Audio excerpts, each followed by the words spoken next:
everybody, I'm Ayana Kizaki from Newspeaks. We are starting a new show called J Context. We are featuring Japanese business and economy and society and politics and how Japanese trends are impacting the world and world trend is impacting Japan. And here is our new co-host, Jeffery J. Hall. Hello, I'm Jeffery J. Hall. I'm a lecturer at Kanda University of International Studies outside of Tokyo, Japan. I teach classes in English about Japanese politics, Japanese society, Japanese popular culture, international relations. But a lot of the work I do is as sort of an international communicator. I talk to the international media quite often about Japanese news, especially politics and societal issues. And so I often have to provide that kind of context. So today we're going to talk about how Takaichi's diplomatic performance is and how President Trump is evaluated by American people.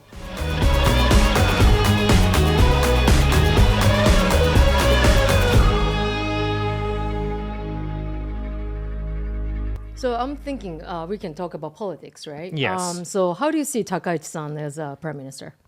Well, Prime Minister Takaichi, the main point that everybody can agree with, I think, is that she is popular. She's very popular. Very, very popular, especially with younger Japanese people. Yeah. Historically popular. And some of that is because she's historically, this very successful female first prime minister of a country that doesn't really have an international reputation as a place where women can rise easily. And so there's that part of her, and that's very successful in Japan. And then there's the Takaichi diplomacy, which is that she goes abroad and she has gained a lot of attention because she is this historic first female prime minister.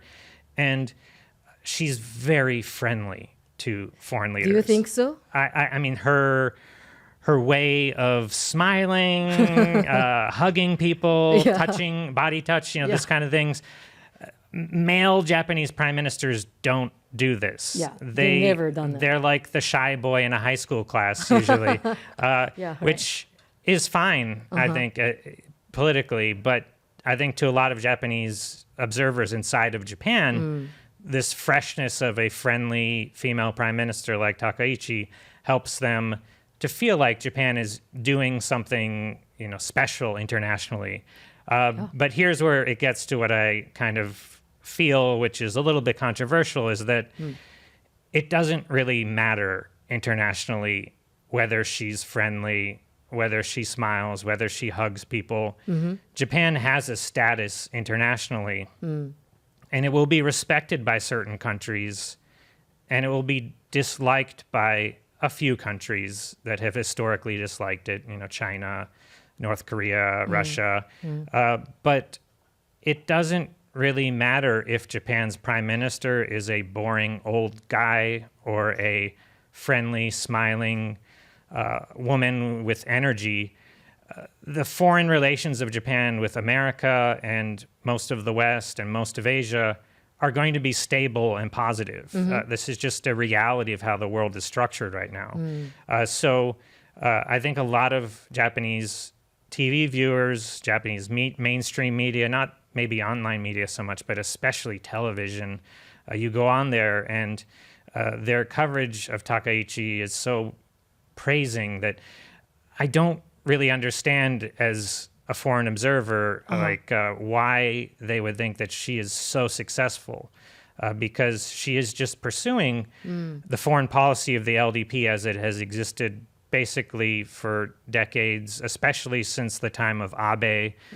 So if one of the other main LDP politicians were in her place, Japan would be having just as much success with the United States, I think, just as much success with NATO and other partners in the region in India. So I think Takaichi is very good at performance. Yes, she's a good performer. Yes. The drums, amazing. The drums, amazing. The gifts she gives, amazing. Great television, great for social media. And it plays well domestically. But internationally, I don't think it makes Japan gain anything special. Why? Because as long as Japan is going to be having an LDP prime minister, it's the same. They're going to follow the same playbook, which is Yeah. to flatter Trump, be nice to Trump, give Trump gifts, don't disagree with him. The Ministry of Foreign Affairs in Japan has extremely talented, smart people who are preparing every summit with Trump so that nothing goes wrong. And so Takaichi can sort of just follow this, and as long as she doesn't fail spectacularly, it's a success. I see. With Ishiba, Yeah. before her, I think there was a bit of a superficial focus in the other direction on how he didn't smile enough. He looked at his phone. He didn't talk enough. He didn't do enough small talk with the other leaders. I don't think small talk really matters with that many world leaders. Everybody's stressed out. Everybody hasn't had enough sleep. Maybe with Trump, friendliness goes, away. But when you are acting through interpreters, it's going to be less of a personal conversation, and it's going to be just flattery, just like Kishida and Ishiba and Abe did before. And it doesn't really matter about your own personality necessarily, especially if you've only been around for a few months. How do you evaluate her English? I mean, that's a question that I've been asked by many people. Right. There's a post that I made on X where I said basically that I find it painful to listen to her English. Painful. Painful. And that doesn't mean that I think that she needs to speak English or that it matters. Her English sounds like someone who hasn't really spoken English in many, many years, who is maybe reading off of a teleprompter or a script, and they maybe don't know the pronunciation or enunciation of different words. And yes, it's painful for me to listen to as a native speaker. I think if my parents heard it, who are not used to hearing Japanese people speak, they wouldn't understand 90% of it. I think she can do greetings very well, but when you see the longer clips of her giving speeches from a year or more before, it doesn't sound intelligible. But there are many jobs that require English, interpreters, people who work at hotels, people who conduct interviews in English. These people need English, but a job like the Japanese prime minister doesn't need English at all. It's unnecessary. I think that people on the internet who say she's a bad prime minister because her English is not so good, that's pointless. That criticism is useless. And I think that inside of Japan there is, I've been here for almost 20 years, and 20 years. And I've noticed that it's quite often people will try to feel higher status than other people if they can speak English, or they feel great insecurity if they can't speak English. But in most of Japanese daily life, it doesn't matter if you can speak English at all. Yeah. And if you're prime minister, it doesn't matter at all. You have got great interpreters from the foreign ministry, people who can do a good job and slow down the pace of a conversation with a leader like Trump and prevent things from going off the rails, like when President Zelensky from Ukraine came and there was this horrifying moment on the sofa, where he was trying to speak English, but Trump and Vice President Vance really just kept hitting him from both sides when he was trying to explain his country's position. I don't think any Japanese prime minister should allow themselves to be put in that position, even if they are fluent in English, even if they have Koizumi level English. And I think Shinjiro Koizumi, as defense minister, his English is excellent. I think that former foreign minister Hayashi's English is better, not better than Koizumi, but very good. Foreign Minister Motegi's English is very good. It passes.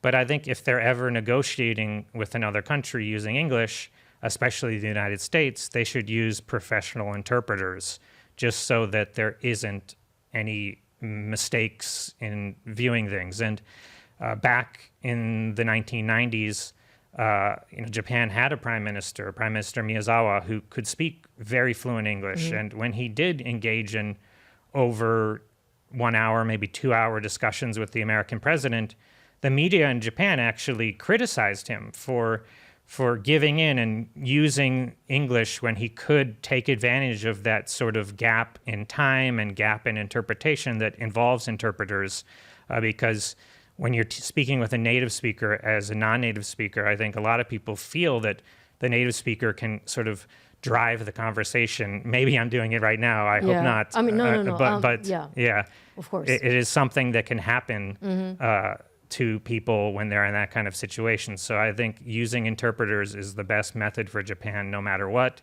And Takaichi, even if I wrote on social media that it's painful for me to hear her English, that doesn't change whether or not she's a good leader or not. It doesn't change whether she's successful in diplomacy or not.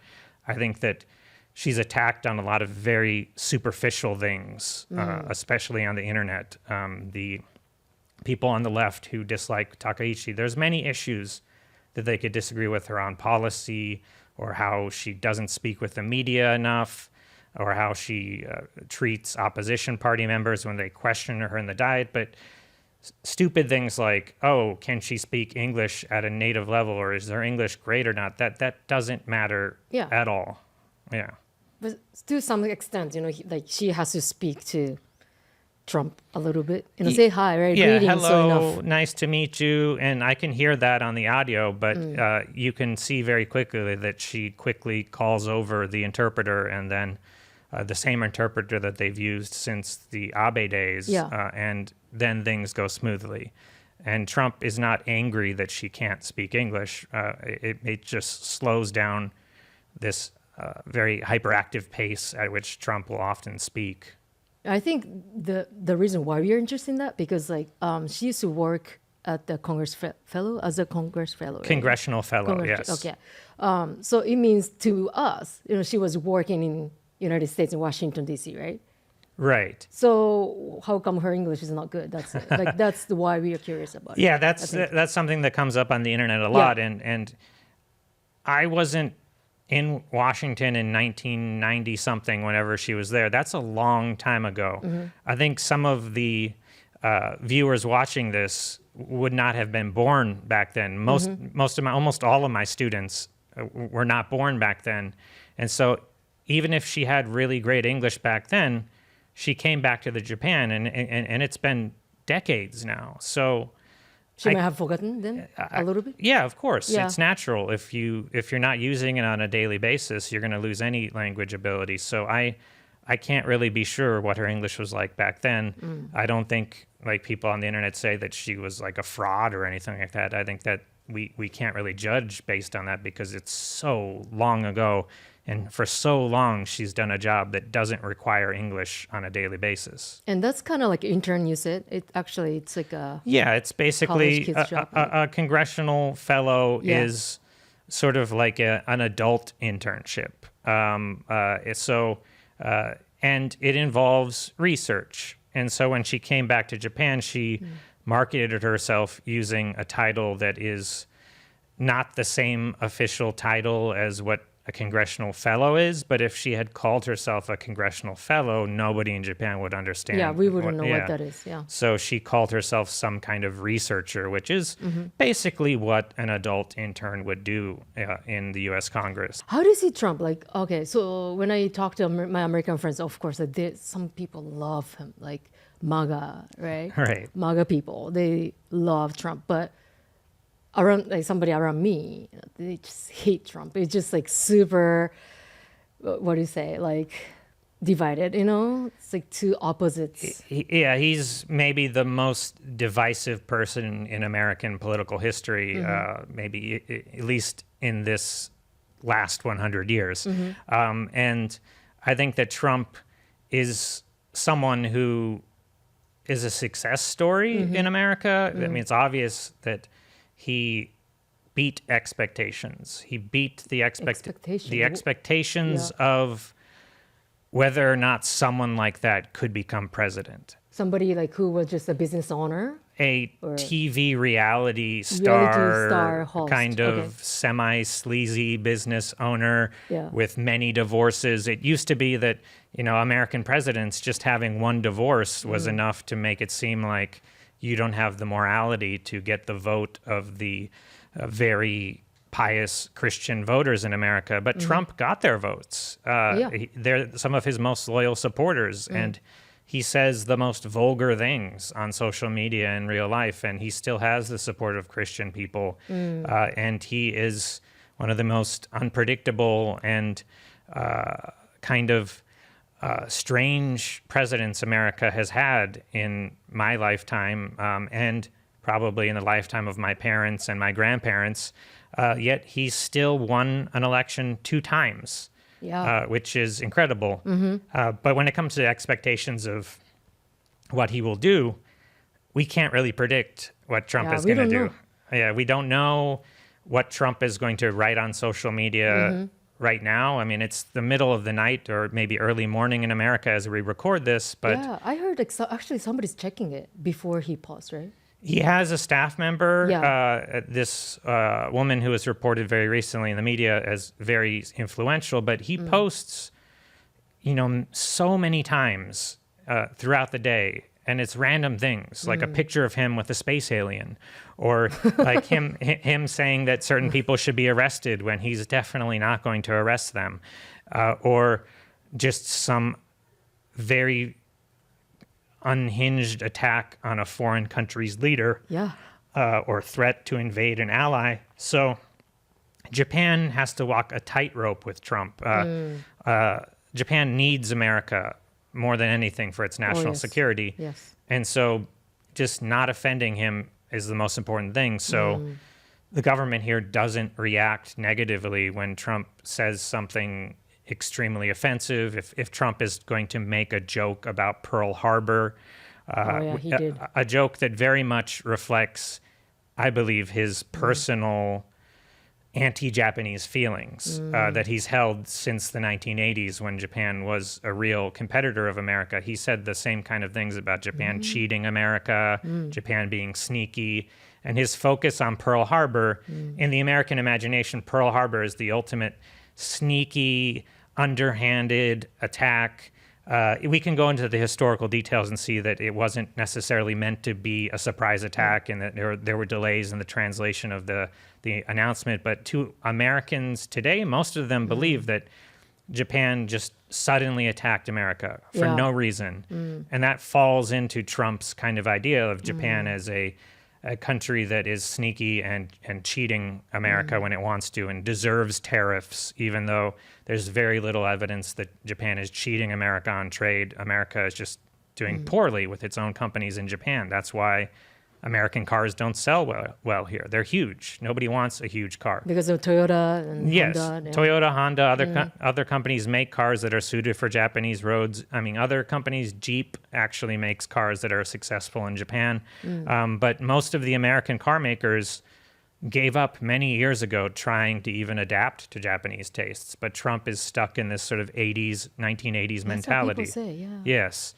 And he sees Japan in that way. And no matter how much Japan tries to be friendly to him, even back, I've read back when Abe was prime minister, Trump mentioned Pearl Harbor to Abe in the middle of just a talk about trade privately. Abe and people around Abe were sort of flabbergasted. Like, why are you talking about the Pearl Harbor attack? We're just talking about trade. We've been allies for decades. Abe's grandfather was the one who made the security treaty we have now. And still you have people in America like Trump who hold these anti-Japanese views, and Japan will try so hard to get him on our side. But in the end, we're not really sure how much he really trusts Japan or even likes Japan. I'm not even sure if he would be able to answer what Takaichi's name is if he was asked, because she's only been in for a few months now. He's only met her a couple times. It took years for him to even sort of remember Shinzo, his good friend Shinzo. He talks about all the time. He talked about Shinzo as a justification for the tariffs. He said he claimed that he talked to Abe, and Abe told him, oh, yes, it is unfair. And then that was on the day that Trump announced the tariffs. He was using the memory of Abe to justify an economic attack on Japan that was completely unjustified. But yet Japan needs America for defense, so we try very hard to get Japan on America's side. And I think a lot of security experts in Washington are happy about the trajectory that Japan is taking, spending more on defense, maybe eventually, changing Article 9 is something the Americans want. They like that, but I don't think that Trump really even appreciates the political complexities of Japan or understands or even cares to understand about countries that he doesn't consider to be the big countries that he has to deal with. Yeah, he's a business person, right? So I think when he was working as a Trump Tower owner or whatever, like he had a bad relationship with Japanese business person. I heard he's like so many Japanese business people, like they can't talk about whether they just go into the direct conversation, Right. Something like that. He just and Trump has a variety of grudges against people that he holds.